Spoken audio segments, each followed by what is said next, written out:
बड़ी खबरों के साथ ग्रैंड न्यूज में आपका स्वागत है। नमस्कार, मैं तिलेश्वरी। आगे बढ़ने से पहले आइए देखते हैं आज की हेडलाइंस। टेनिस संघ के महासचिव गुरुचरण सिंह होरा शामिल हुए 15वें सिख क्रिकेट प्रीमियर लीग के समापन पर।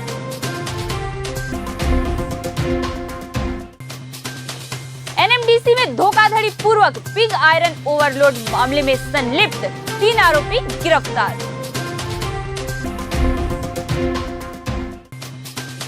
केशकाल के डिपो के पास महिंद्रा बस में अचानक लगी आग, खिड़की से कूदकर यात्रियों ने बचाई जान।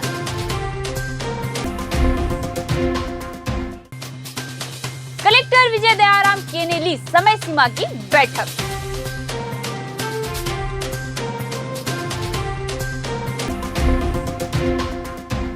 अब खबरें विस्तार से।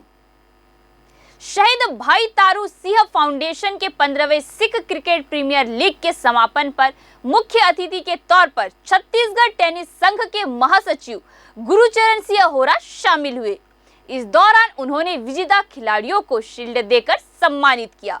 वहीं आयोजक सदस्यों ने भी गुरुचरण सिंह होरा को स्मृति चिन्ह देकर सम्मानित किया। शहीद भाई तारू सिंह फाउंडेशन के 15वें सिख प्रीमियर लीग का फाइनल मैच खेला गया। फाइनल मुकाबला शहीद भाई तारू सिंह फाउंडेशन रायपुर और खालसा वॉरियर्स नांदेड़ के बीच WRS मैदान में खेला गया। फाइनल में खालसा वॉरियर्स नांदेड़ ने 169 रनों का लक्ष्य रखा, जिसका पीछा करते हुए शहीद भाई तारू सिंह फाउंडेशन ने 98 रनों से मैच जीत लिया। इस मैच में शहीद भाई तारू सिंह फाउंडेशन के खिलाड़ी को मैन ऑफ द मैच घोषित किया गया। इस मौके पर मुख्य अतिथि के रूप में छत्तीसगढ़ टेनिस संघ के महासचिव और ग्रैंड ग्रुप के चेयरमैन गुरुचरण सिंह होरा और क्रिकेट एसोसिएशन के पूर्व अध्यक्ष बलदेव भाटिया भी शामिल हुए।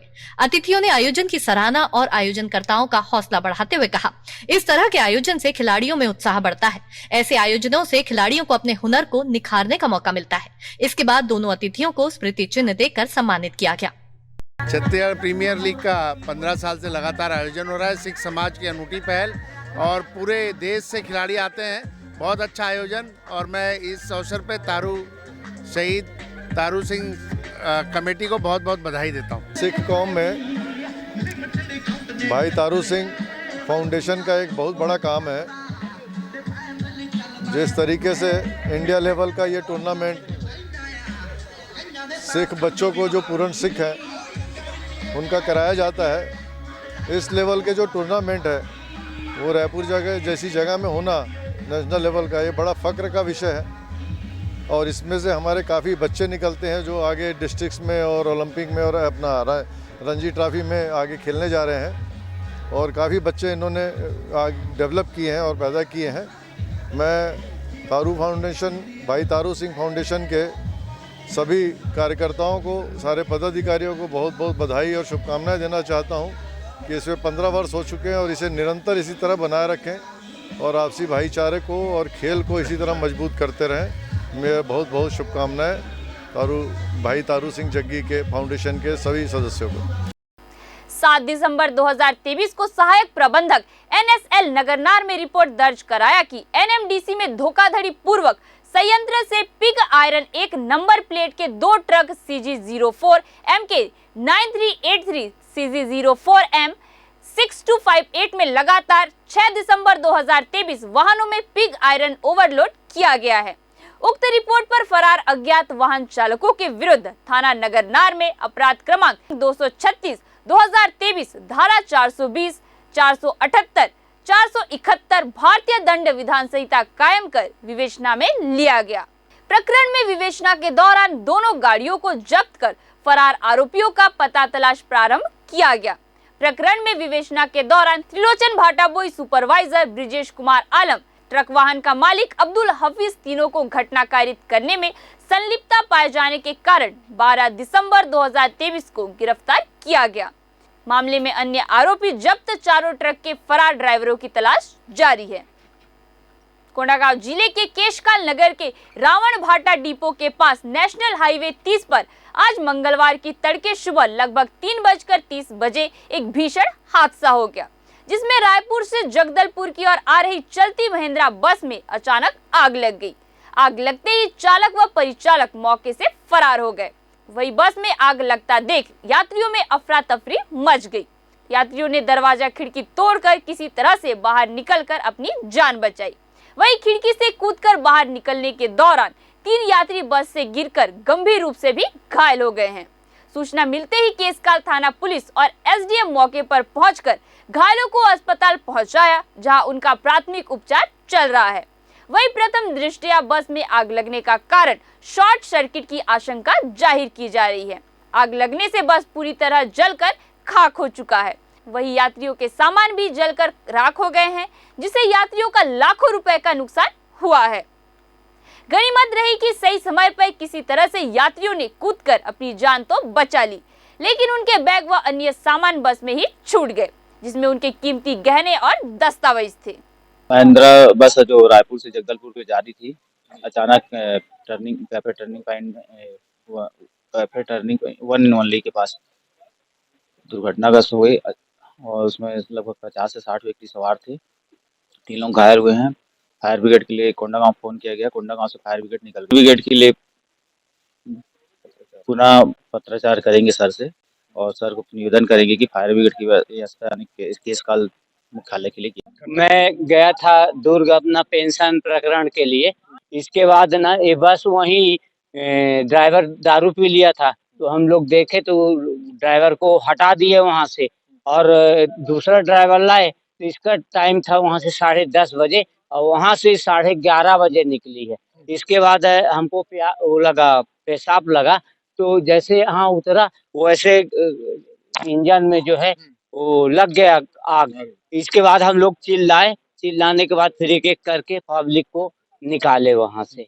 अब वो सामान तो सबका जल गया है। इसके बाद सब पब्लिक जो है एक वहां से कूदना चालू कर दी। इसके बाद उसको खिड़की का कांच को तोड़ने के बाद 2 लेडीज को फिर बाहर निकाले। सूचना मिली कि रामा भाटा के पास एक महिंद्रा की बस में आग लग गई है और जिसके कारण से रोड में अफरा तफरी स्थिति बनी हुई। सूचना पर तत्काल पुलिस बल के द्वारा से पहुंच करके जितने भी लोग थे बस से सारे लोगों को उतारा गया है और बस से कूदने के कारण और जो हड़बड़ी करने कुछ लोगों को चोट लगी है, जिसको तत्काल पुलिस की गाड़ी से भेज करके सामुदायिक अस्पताल के अस्पताल में इलाज किया जा रहा है। अभी प्रारंभिक पूछताछ में पता चला कि बस में शॉर्ट सर्किट के कारण ही आग लगना, ऐसा प्रतीत हो रहा है कि शॉर्ट सर्किट के कारण ही आग लगी होगी। फायर ब्रिगेड होती तो अभी तक आग बुझ सकती थी। फायर ब्रिगेड वैसे निकल चुकी है, पहुंचने वाली है और कोई भी प्रकार से जनहानि नहीं हुई। सारे लोगों को पुलिस के द्वारा बस से बाहर निकाल दिया गया और घायलों को इलाज कराया जा रहा है। कलेक्टर विजय दयाराम के ने जिला कार्यालय के प्रेरणा सभा कक्ष में आयोजित समय सीमा बैठक में कहा कि धान खरीदी कार्य को व्यवस्थित और सुचारू रूप से संचालित किया जाए, साथ ही साथ खरीदी स्थिति की नियमित निरीक्षण करें। उन्होंने बफर लिमिट की स्थिति होने पर डीओ काटने और धान के उठाव में प्रगति लाए जाने के निर्देश दिए। कलेक्टर विजय ने बैठक में विकसित भारत संकल्प यात्रा की तैयारियों की विस्तार से समीक्षा की और जरूरी निर्देश दिए। उन्होंने कहा कि विकसित भारत संकल्प यात्रा कार्यक्रम में भारत सरकार के लाभकारी योजनाओं की जानकारी दी जाएगी और जिन नागरिकों को इस योजना का लाभ नहीं मिला है उन्हें योजना के पूरी प्रक्रिया की जानकारी दी जाएगी। इस अवसर पर डीएफओ उत्तम गुप्ता, सीईओ प्रकाश सर्वे, अपर कलेक्टर सीपी बघेल, आयुक्त नगर निगम हरीश मंडावी सहित अन्य जिला स्तरीय अधिकारी उपस्थित थे। ग्रामीण डाक सेवक संवर्ग के सभी संगठनों ने किया अनिश्चितकालीन हड़ताल का आगाज। डाक विभाग के ग्रामीण डाक सेवक संवर्ग के सभी संगठनों का अनिश्चितकालीन राष्ट्रीय व्यापी हड़ताल की शुरुआत जगदलपुर के मुख्य डाकघर के सामने शुरू की गई। डाक विभाग के पदाधिकारियों ने बताया कि केंद्र सरकार की जन्म विरोधी एवं मजदूर विरोधी तथा कॉर्पोरेट परस्त एवं पूंजीपति परस्त नीतियों और कार्रवाइयों के खिलाफ अनिश्चितकालीन संपूर्ण हड़ताल कंबन कलाबान टूल्स बंद किया गया। उन्होंने अपनी मुख्य मांगों को सरकार के समक्ष रखा है। सभी जीडीएस का सुनिश्चित बीमा कराएं। ग्रामीण डाक सेवकों के लिए ग्रुप इंश्योरेंस की राशि 5 लाख तत्काल लागू करें। ग्रेजुएटी विभाग कर्मचारी के अनुसार दिया जाए। ग्रामीण डाक सेवकों को चिकित्सा सुविधा प्रदान करें। अभी आज तक सरकार से मांगते मांगते शासन प्रशासन से थक गए। मेरा 54 साल हो रहा है, रिटायरमेंट के दायरे में आ रहे हैं, तो अभी नया बच्चे भी लगे हैं और हमारे साथ शासन प्रशासन ने बहुत वादा खिलाफी किए हैं, प्रताड़ित कर रहे हैं। और हम इसलिए हम हड़ताल करके थक गए तो अनिश्चितकालीन हड़ताल पे बैठे हैं। और जब तक हमारी मांग पूरा नहीं होगी हम अनिश्चितकालीन हड़ताल करते रहेंगे। हमारा मेन मांग है 8 घंटा का। सरकार प्रशासन बोलती है कि 4 घंटा, 4 घंटा में कुछ काम नहीं होता है। अभी मोबाइल का वो दिए, अभी मोबाइल भी दिए, डिवाइस दिए, और डिवाइस के कभी टावर रहता है नहीं रहता है, इसी कारण हमारा 4 घंटा में काम नहीं होता है। 8 घंटा 10 घंटा काम होता है। और गांव में हम RD, SB, RPLI बीमा लोगों का खाता खोलते हैं, घर घर जाकर खोलते हैं, और उस खाता को जगदलपुर जो लाते हैं वो सब अभी बंद है। हमारा पूरा ग्रामीण एरिया का पूरा डाकघर बंद है, आना जाना लेन देन टोटल बंद है। और ये हमारे साथ कमलेशन कमेटी जो है सरकार द्वारा गठित की गई थी पहले, उसमें सरकार भी हमको इस कमेटी का गठन के बाद हमारे साथ अन्याय किया है। हमको 65 साल उम्र में हम काम देते हैं कि सरकार को 65 साल के बाद हमको 1 से 1.25 लाख 1.5 लाख रुपया देता है लाख, और पेंशन भी नहीं देती है। ये जो लड़ाई चल रही है हमारी, ये जो है सिविल सर्वेंट के लिए है। 8 घंटा ड्यूटी देना सरकार से मांग रहे हैं। 4 घंटा का उन्होंने दिया है, लेकिन लेते हैं 10 घंटा 12 घंटा। और हमारी मांग है कि हमें 8 घंटा दिया जाए। हमारे साथ बहुत ही अन्याय हो रहा है। रिटायरमेंट के बाद 65 साल काम करते हैं, इसमें 1 लाख 1.5 लाख दे दिया जाता है। और आप सोच सकते हैं कि प्राइवेट नौकरी करने वाले भी जो है सम्मान से जीते हैं, लेकिन हम सेंट्रल गवर्नमेंट होते हुए सर झुका के जीना पड़ता है। सरकार से अनुरोध है कि हमारी स्थिति को समझें और हमें न्याय दें। कलेक्टर बस्तर विजय दयाराम के विशेष आमंत्रण पत्र पर छत्तीसगढ़ कर्मचारी अधिकारी फेडरेशन जगदलपुर के पदाधिकारी उनसे मिलने कलेक्ट्रेट कार्यालय जगदलपुर पहुंचे, जहां कलेक्टर से लगभग आधा घंटा बैठकर कर्मचारियों से संबंधित विभिन्न पहलुओं पर विस्तार पूर्वक चर्चा हुई।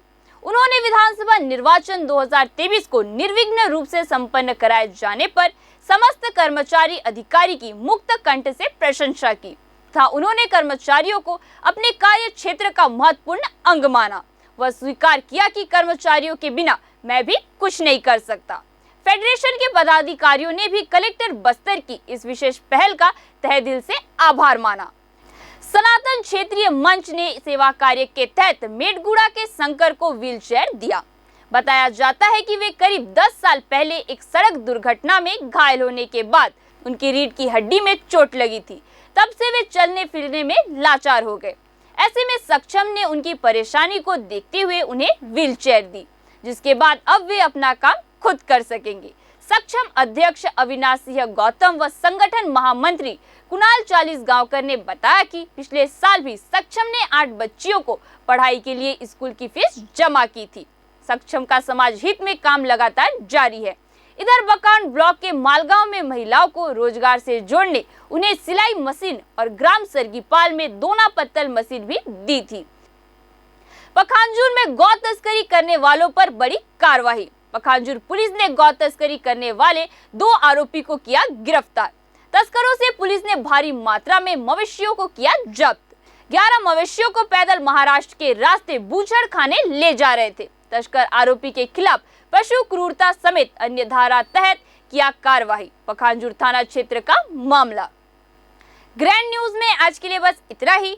आपसे फिर मुलाकात होगी नई ताजा तरीन खबरों के साथ। तब तक के लिए हमें दीजिए इजाजत। नमस्कार।